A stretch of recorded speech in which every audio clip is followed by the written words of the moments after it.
Hey everyone, it's Denise Brown and welcome to the Caring Conference. We gather twice a year with a specific theme, and our theme for this event is our hopeful futures. So we're going to take a look at how hope shows up in different circumstances and situations. So at the end of the conference, we hope you feel hopeful. So I'm going to start us off with what does not sound hopeful. And that is a conversation about our failures. And feel free to share in the chat room as we go through this presentation around how do we manage our failures. So I thought it would be helpful to start with a conversation about failures because I think we have a hard time letting them go. And I wanted to be able to think about a pivot around what happens for all of us as it relates to failures so that we can move forward into success. So let's think about a failure. I'm just curious, and you're welcome to share in the chat room. What would you say is a failure that just seems to live in your heart and in your head? A failure that you think, oh, I cannot get rid of this one. It just is something I think about. It's something I feel, oh, I don't want it anymore. It's this one thing that you think I wish I could get rid of.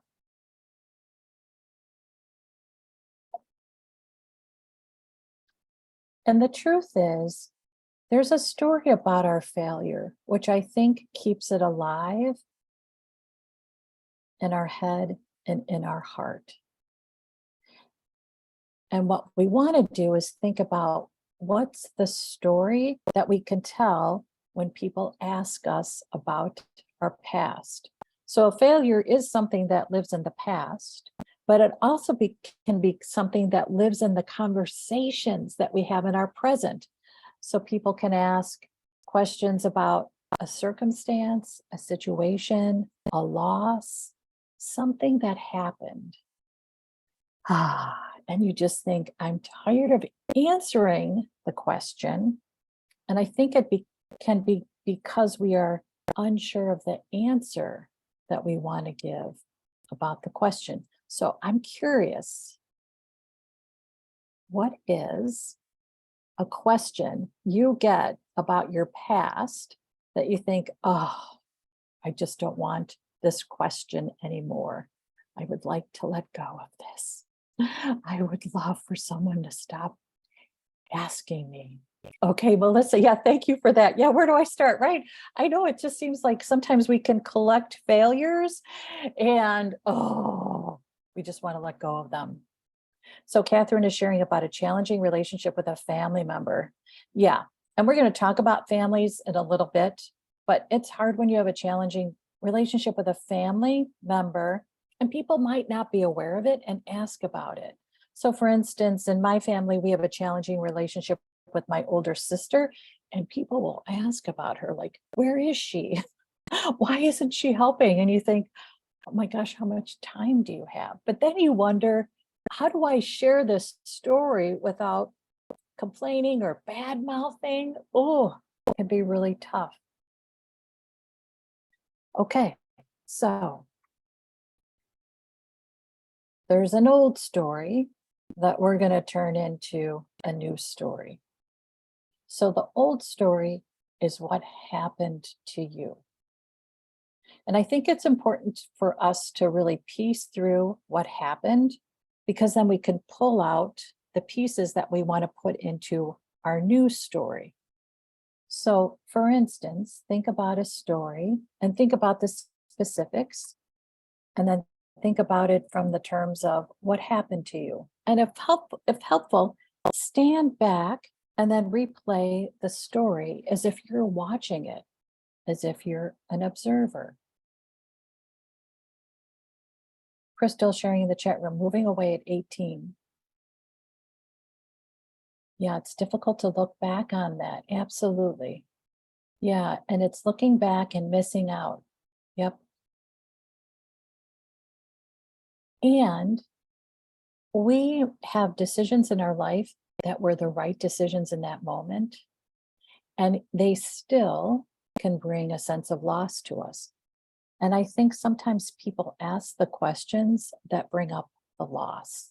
And then you feel at a loss for words. How do I answer this question about this story?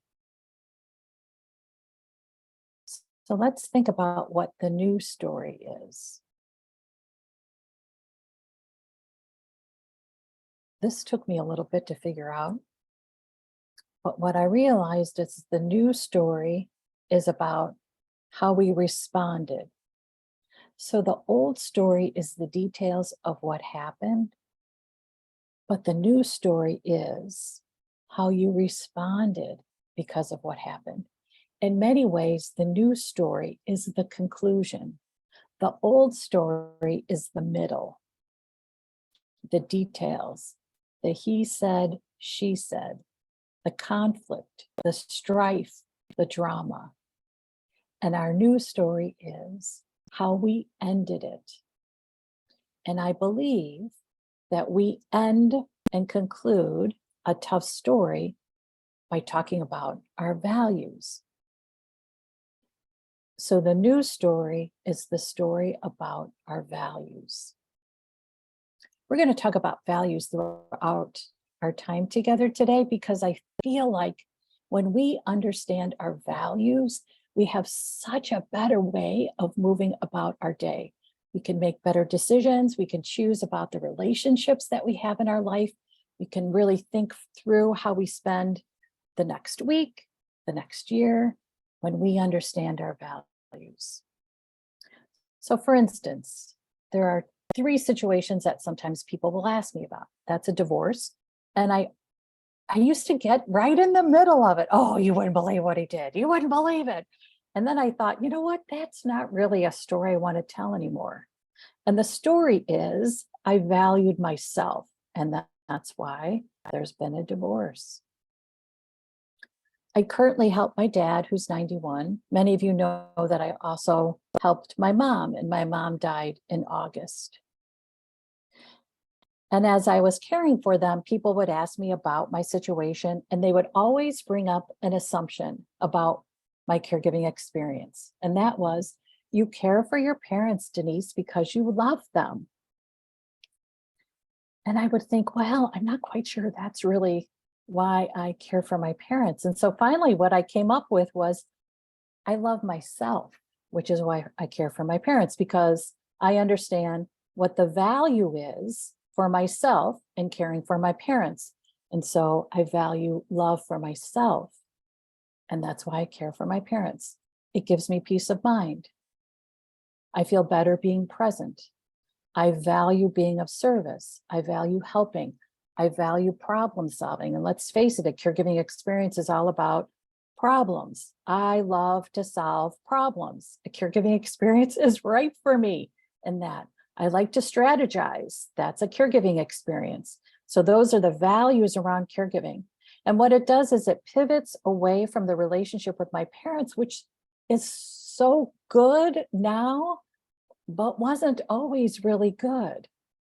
And I think it also helps us when we have a challenging relationship with our caree and people make that assumption that you love them. That may be true. It may be true on some days, but it might not always be true. And so if I move back into, it's because I love myself that I care for my parents, then it can be a much more powerful story to tell about caregiving. People will ask me about my business. And so there's a relationship that I didn't continue in my business world. And I get asked about this all the time. And I would start to think, how much do I tell? And then how do I tell it in a way, because it's a business environment that isn't about the drama of the situation? And this was the story that I've been trying to figure out that helped me understand it's the story of our values that we tell. So that story now is, I value integrity, transparency, and the work of others. So when someone asks me about the relationship with that other organization, I don't get into the details and the drama. I instead say, I value integrity and transparency in the work of others. And here's the thing that's so amazing, especially in the business world. When you share your business values, it helps you connect with another business that has similar values. So for instance, I also believe we are the company that we keep. And I just connected with a business last week. We were talking about this, and the other business owner said, thank you for telling me that. I often make a decision based on the company I keep, and I second guess myself. I'm so glad you talked about that. So now we've connected around shared values. When you share your values, you connect with someone else who has similar values. And wow, isn't that fabulous to walk with someone who has similar values?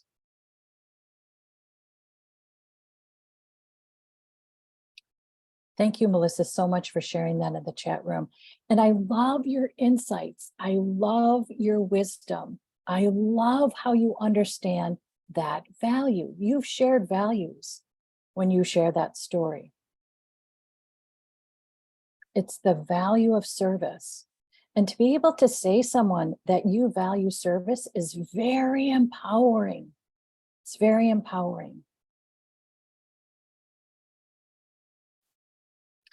Okay, so I'd love for you to share in the chat room a 6-word story. So if you've been a part of my world for a long time, you know that we write 6-word stories on a regular basis. And I thought it would be fun to start our day today with a little writing, but with only 6 words. So we've just talked about your new story, which is about your value. So I'd love for you to share in the chat room your new story that includes what you value. So for instance, here are a couple examples of what my 6-word stories would be around those 3 situations I just shared. I divorced because I value myself. I care because I love myself. I quit because I value integrity. Okay, so what's your 6-word story? And here is the rule around 6-word stories. You can hyphenate words. You can hyphenate 6 words, and that's 1 word. So hyphenations allow you to extend your story. So that's the rule around 6-word stories. Go for it with hyphenations. Here's something else too about these 6-word stories. We had talked earlier about our 25-minute workshops going forward with our events because they help us really get into the content right away. We don't waste time, we get right into it.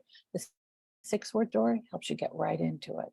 And then when someone asks you, my gosh, I didn't realize you just got a divorce. What happened? You can say, I divorced because I value integrity. I value myself. I value honesty. I value love. I value trust. Friend working has been refreshing for me. I love that, Zach. Thanks for being here, Zach. I honored the wishes of my dad. Beautiful, Patty. I'm glad you could be here today, Patty. I was thinking of you and your dad. I love because I love myself. Beautiful. I left because I value me. Yeah. Yeah. It sounds so much better, doesn't it, than getting into, I guess, for lack of a better way to describe it, the dirty details of the drama. And then it's an answer to a question that we often dread that we no longer have to dread. Thank you, Grace. I care because I value myself. I also like this because people sometimes will ask a lot of follow-up questions if we share too many details. You know, oh, how did you let that happen? Why didn't you do something before that? How could you not see that? This gets closure for everybody in the conversation. Yeah, it is hard, Crystal, with the 6 words. That's why I always think hyphenations can help us. Oh, I love that, Crystal. Yeah, you value yourself more and more. I mean, that is beautiful, right? And isn't that the amazing wisdom of our aging process that we understand it's us that we value. It's us that we value. Okay, so think about your 6-word story around a situation that felt hard to explain, that you felt like you had to defend, and now you've got your answer. Thank you, Natalie. I started over because I found my passion. Yeah. Yep. Oh, actually, it's JJ. You guys are sharing an account. Okay. In essence, what we're doing is telling our hero story. And our hero story is how we stood up for a value. And that's really what you described in your own 6-word stories that you shared in the chat room. It's your hero story of how you stood up for yourself because you stood up for a value. And isn't that amazing? I think oftentimes we feel like we're making concessions or sacrifices, or we're letting someone else make a decision for us that's not right for us. This is how we say, I'm the hero of my life because I'm choosing a value that's right for me. And the beautiful piece of this as well is that you get to decide what that value is. And here's the other piece of it too. You've got a 6-word story about a difficult or challenging situation. And it's your 6-word story, so you could change it as much as you want. So you could start with the one today and then think, you know what? I figured out what it really is. You get closer to the core of what happened, which is how you stood up for yourself and your values. So you start with it today, and then you tweak and refine it. And remember, what you're looking to do is find the value. And you stood up for a value, which is how you are the hero in your story. Okay, so here we go. We're going to go to our next presentation. I'd love for anybody to share any questions that you have before we go to our conversation about families. And Deanne is going to actually, oh yeah, thank you, Zach. There's the power of the 6-word story because you change a word and you change the story. Isn't that amazing? And if we change a word in our perspective, we've changed our perspective. I want to mention something else before we go to the families. I already said we're going to go to families, but if you remember when I talked about the old story, it's about what happened to you. I think if we get really caught up in, oh my gosh, you won't believe what happened to me. I think there's an opportunity for us to release that story through venting. And what I found when people would continuously ask me about a situation, that I felt very uncomfortable because I felt like I wanted people to feel sorry for me, to have sympathy for me. And then I thought, well, I don't know if I want people to feel sorry for me. I think I want people to say, good for you. So the old story, when I got into, oh, you will not believe what happened, and then gave all the details, I never got the response that I wanted. That was the other piece that was really interesting. So I would say, oh my gosh, you won't believe what happened. And some people would say, oh, wow, that's really terrible. And other people just would just blow their mind and they couldn't understand it. And then I was like, why can't you understand that? And then it just was a nightmare. It was a nightmare. It didn't help. It didn't help because all it did was frustrate the listener, and all it did was frustrate me as the storyteller. And again, I just started thinking about, well, how are people responding to the story? And it seemed like I wanted people to feel sorry for me. And that literally is not what I wanted. I wanted people to respect me. I wanted people to trust me. I wanted people to align with my values. And the reality is, when we share our values, we create trust. And I wanted trust within my relationships. So I didn't have to create trust by saying, here is all the examples of all the terrible things that happened to me over my lifetime. I created trust when I said, this is how I respond. This is what I did. This is how I am a hero in my story. And I think that's important to remember. It is helpful to vent because I think we find our hero when we vent, and it's helpful to really understand, how do you take care of yourself in the story that you share? You've had a failure. You feel less than because you feel like a failure. You want to tell the conclusion of the story that shows you more than. And I also want to mention too that you might be in the middle of your hero story and you might not know how it's going to conclude, and that's okay, because you can still tell a story about you being a hero on your path to victory. I still haven't quite figured it out. I made a decision based on this value, and I'm looking forward to what's next.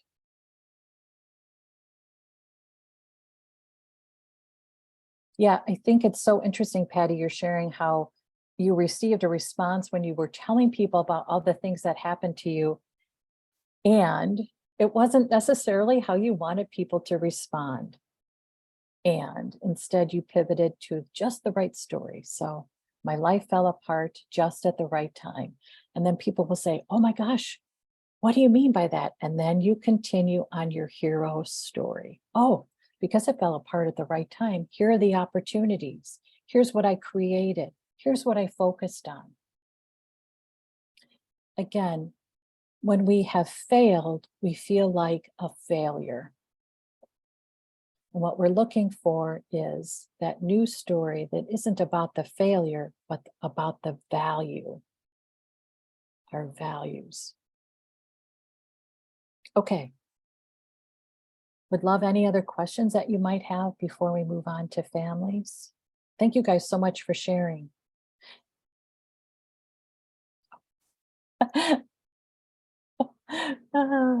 Okay.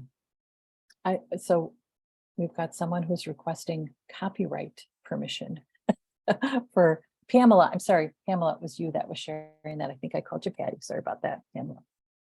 Okay, and so Deb is sharing her 6-word story. I decided to do what I love. And yeah. And isn't it fabulous to say, I made that decision? Regardless of what happened that led you to that decision, it's your decision. You get to decide what you do in that moment. Thanks for being here, Pamela. It's good to see you. Good to see you again. Okay, so Deanne is going to put up a poll. I'm going to stop our recording for our conversation about failures. And I hope everybody has felt like they pivoted to a value. It's not a failure, it's a value. And then let's move into a conversation about our family. Thanks for voting in our polls. Thanks for sharing in the chat room too. Feel free to keep sharing in the chat room, especially your introductions. Please feel free to tell people why you're here and about your work that you do. Okay, so let's talk about families. Someone had alluded to a difficult relationship with a family member in our chat room. I would love for you guys to share in the chat room too, how often you feel like you have difficult interactions with family.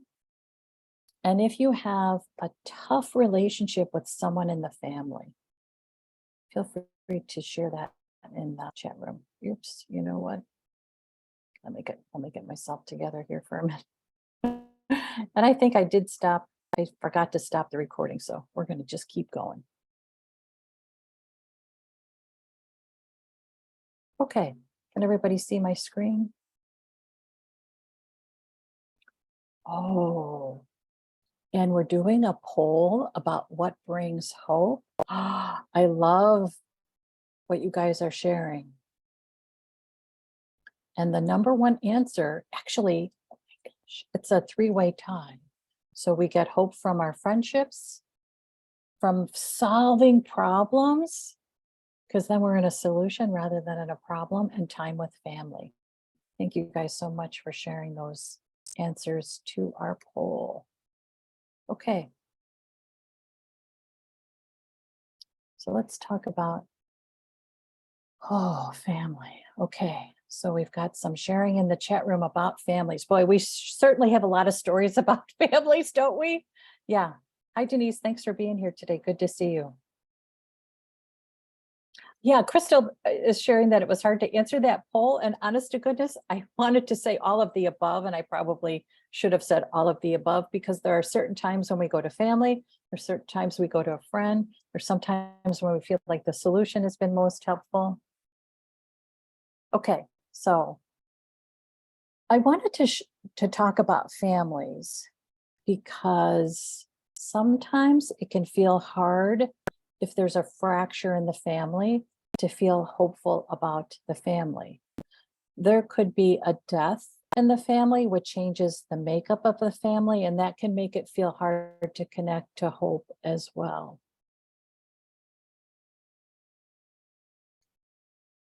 So I'm curious, how do you define family? So I started thinking about what we might share, which is what might be how we typically define family. So we have a shared history. We might have shared traditions. We have that gene line. We have culture that we share. We have experiences that we share. What have I missed in the definition? What would you add?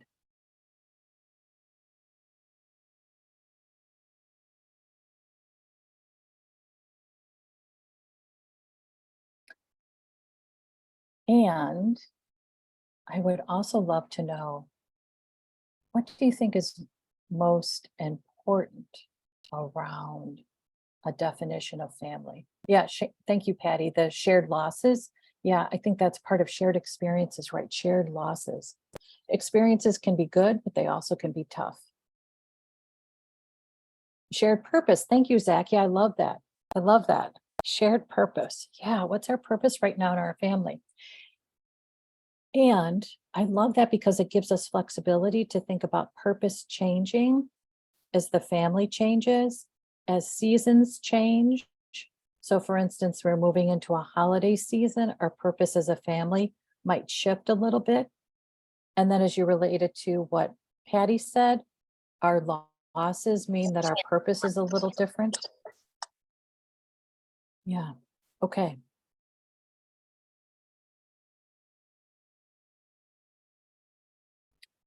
I'm curious, what's a challenge that's currently facing your family? And what's the impact for you of that challenge? So in my family, my mom died in August. My brother died in August of 2021. So also, my mom died a year after my brother died, a year to the date. They died on the same date, almost within the same hour. But that wasn't the first loss of a sibling. We have an older sister, our oldest sibling, who is emotionally challenging. She's just tough. And she left our family unit in 2015. When I went to my parents' apartment to let them know that my brother had died, it was suddenly, it was unexpected. My sister and my brother came later, and the three of us were in my parents' laundry area to step away from my parents for just a minute. And we looked at each other and we were like, oh my gosh, it's just three of us instead of five of us. It was this visible change in the family structure. And then we went out for lunch a year later after my mom died, my younger sister, my dad, and I. And it was my father's birthday, which is in August. And my sister said to me, can you imagine how this happened? How did it change so much so quickly? So how your family looks can be a challenge. And the impact is, how does it feel when you get together with the family and someone is missing?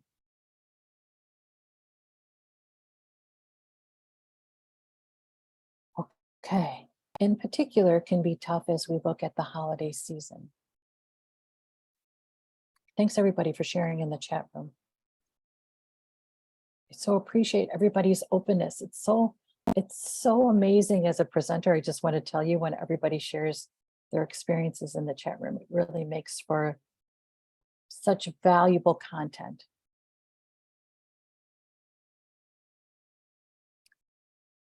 Oh boy. Okay. So it's tough when there is a fracture in the family and people stay away.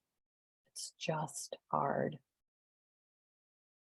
Yeah. And the losses build up even during our caregiving experience. So Denise is sharing that her son had an accident. And since that accident, which was really a tragedy, she's lost her mom and dad and best friend.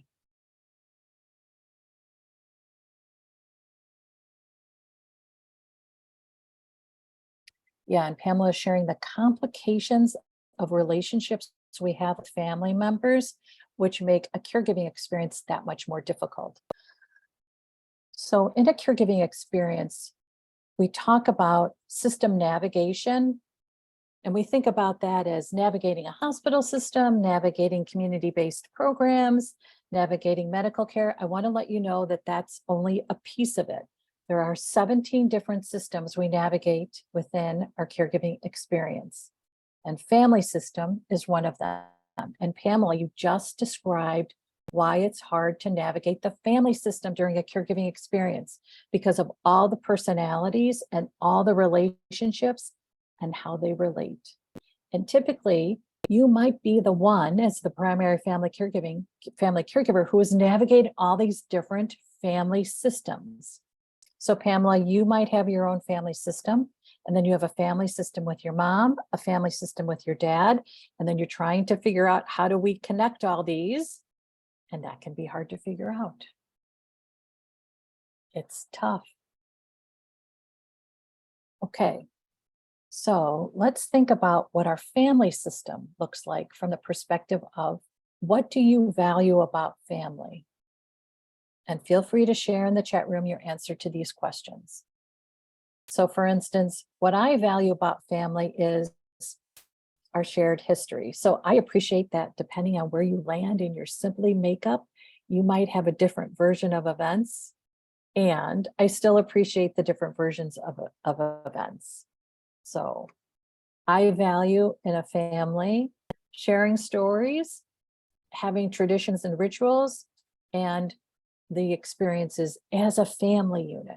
So what is it that you value about family? So Zach is sharing, I value that we get each other. Yes, we're able to love, forgive, support without judgment. Yes, absolutely. And I also value the idea that I can show up as who I am and my family understands my quirks. I don't have to explain my quirks. They just get it. Well, that's just how Denise is. Yeah, I value our little quirks. Yeah. Yeah. Thank you, Denise. Okay. Togetherness and support. Yeah. Chatter, the interrupting, the laughter. Yes. It's the life. What we've been describing as life. And our family reflects that. So what do you receive from your family? I'd love for you to think about that as well. So Deb is sharing, I value that we all have a slightly offbeat sense of humor and laughter can make a tense situation better. Absolutely. So in terms of what you receive from family, it could be love, it could be support, it could be understanding, it could be acceptance. Oh, thank you for that story. Thank you. Thank you for that story about remarrying. I refuse to remarry because I value trust and integrity. Thank you for that. Okay. Yeah. So respect is something that you might receive from your family. So let's think about, what do you give your family? I like to give my family time. And honestly, I feel a little guilty if I can't give time to my family. So I have nieces and nephews. I don't have children. And my younger sister has triplets who run cross country and track. And I've always made it a priority to go to their cross country and track meets. And I have a nephew who is running tomorrow and I can't get there. And I feel bad about that. It's in Missouri. It's a They run college level, so they run Division I, and I can't get there. And I'll tell you what, there's nothing like going to a sporting event where you are cheering on someone who is a member of your family. It doesn't matter how well they place, it's just so exciting to be in that energy. Okay, so Zach is sharing basically this idea of being a role model. I love that. I never thought about being a role model, but isn't that fabulous? Yes. What do we teach by what do we do? Yeah. Okay.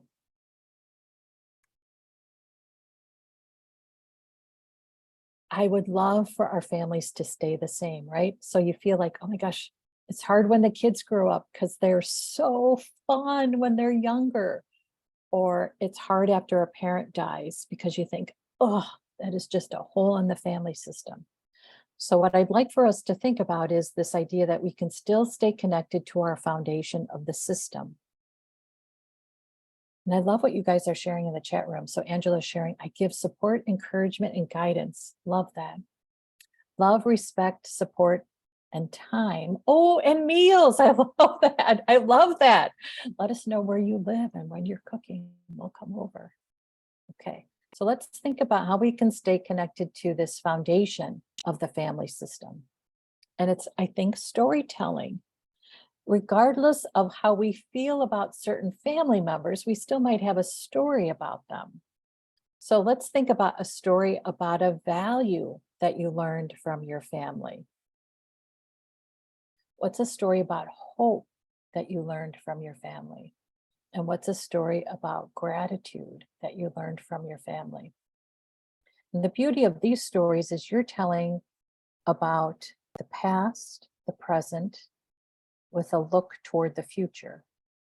You can tell a story about those who are with us today and those who have died.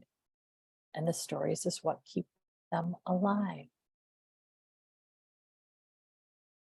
And when you're ready, please feel free to share any of your stories in the chat room.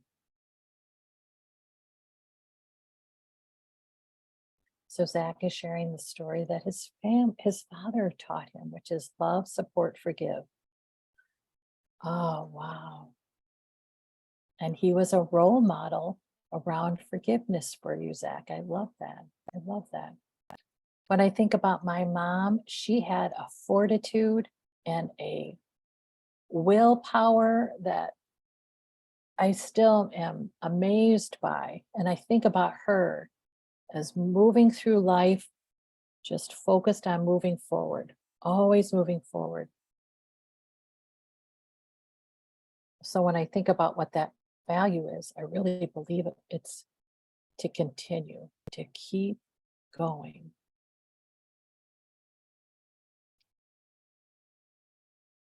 Yeah, Melissa, that's beautiful.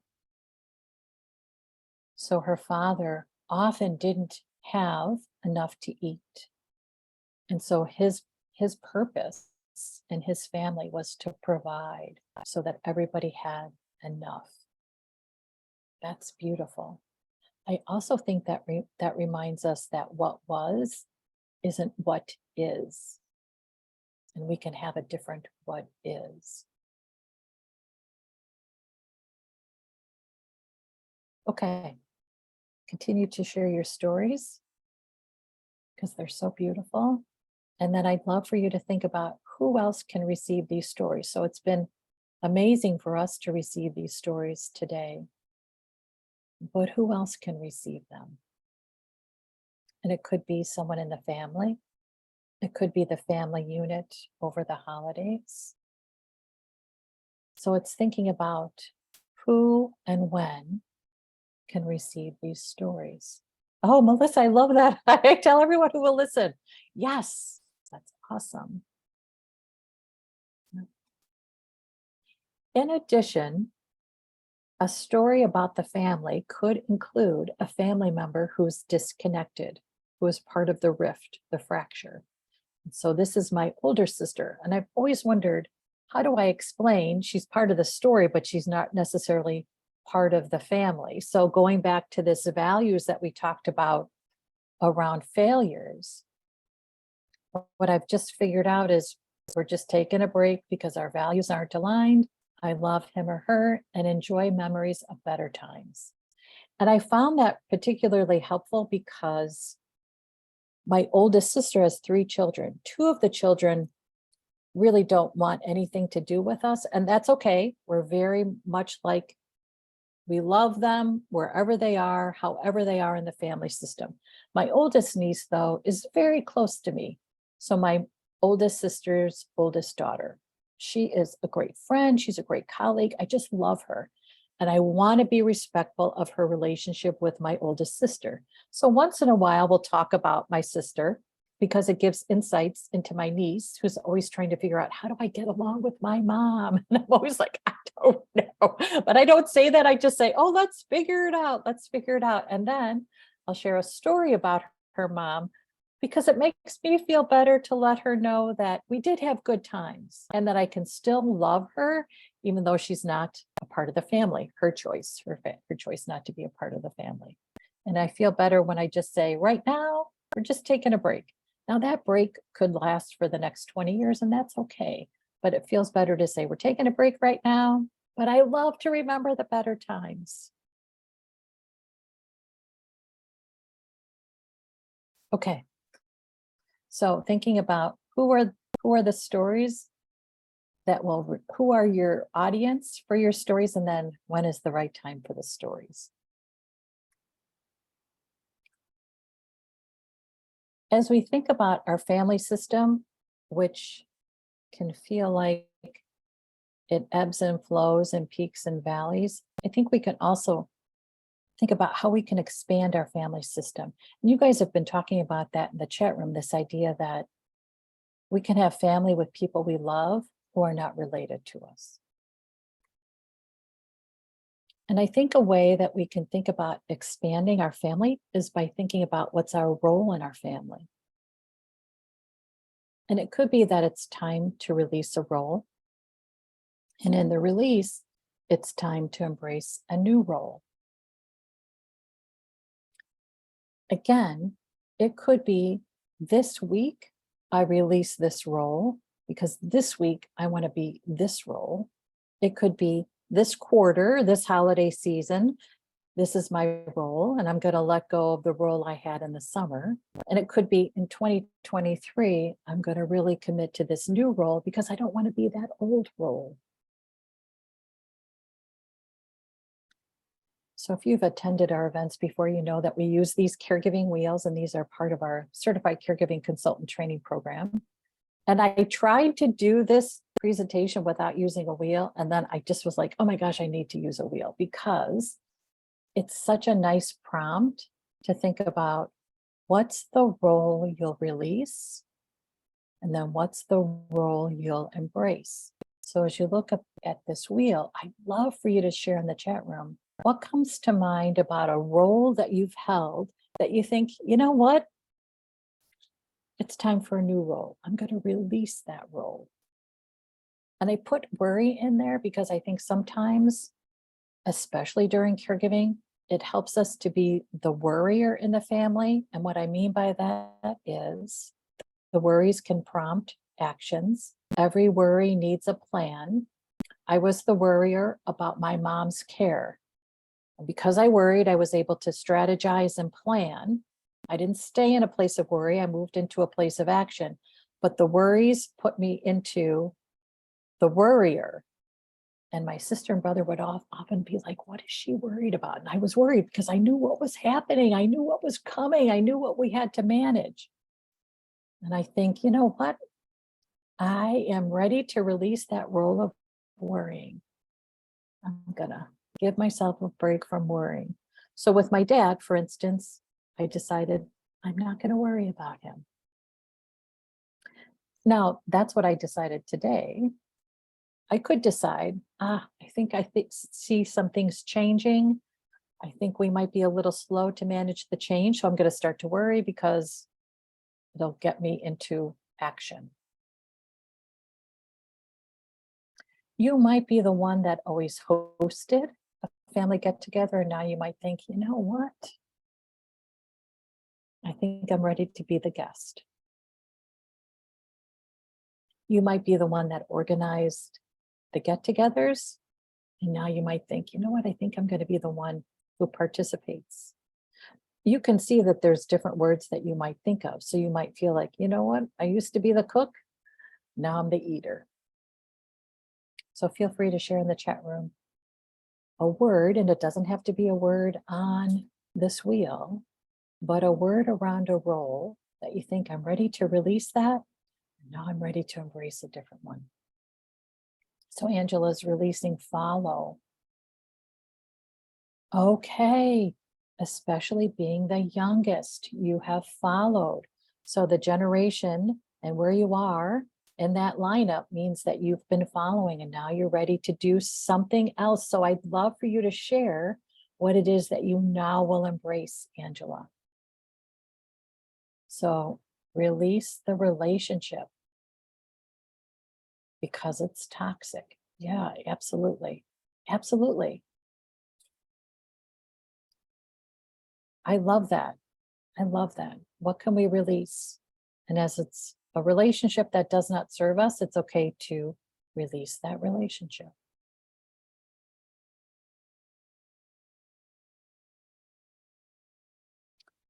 Okay, so the idea that the middle child often has different responsibilities of the middle child too. So I get that. And you want to release being the leader and the host. And I love that. Just release it. And I want to let you know that oftentimes when we change our role in a family, we might decide, I better ask everybody if this is okay. You can decide to be different, and you can just be different. We did our Beginning Again retreat a couple Saturdays ago. It's for former family caregivers as they're thinking about their next steps in life. And one of our presenters talked about, we often think someone has to give us permission. We need approval. And she said, we have the authority. So as you're looking at what you're going to release and what you're going to embrace, you can say to yourself, I have the authority to decide to be a different role in the family. I have the authority. I don't need approval. I don't need permission. I don't need to host a meeting about it. I don't have to send out an email defending it or explaining it. I have the authority to be this new role. So loving the ability to organize and cook and serve everyone. Absolutely. That's something to embrace. Okay. And Denise is sharing that she's going to release worry. As you think about the holiday season, think about the role you want to play in the holidays. As you think about 2023, think about the role you want to play in 2023. And again, we had talked about this earlier. You get to decide the role, and if it doesn't fit any longer, you can decide to change it. And I love the idea that we can lead in our life. We can become our own leader. So family is that unit that contains love and support and encouragement. It can be any unit. So here's a couple other things for you to think about. How can you be a family to another? And then how can you receive that benefit of family from another? I love the idea that we can give and receive, and we can give and receive within units. You might have a unit that feels like a family from your house of worship, from your neighborhood, from colleagues, from friends. In each unit, you could have a different role, and in each unit, you give and receive. It might look a little different depending on what that unit is.